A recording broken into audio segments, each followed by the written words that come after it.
Welcome back to another technical deep dive here in the debug zone.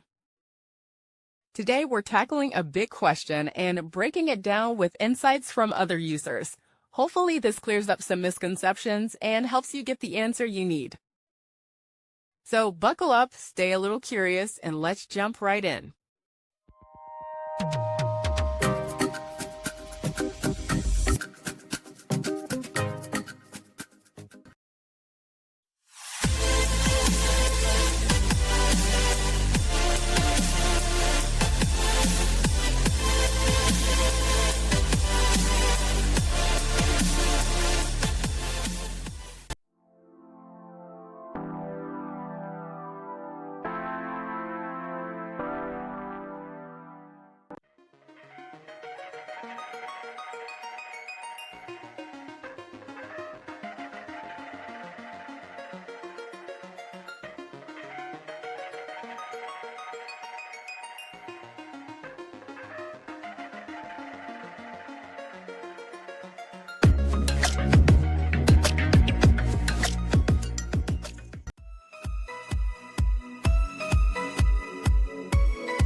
And that's a wrap.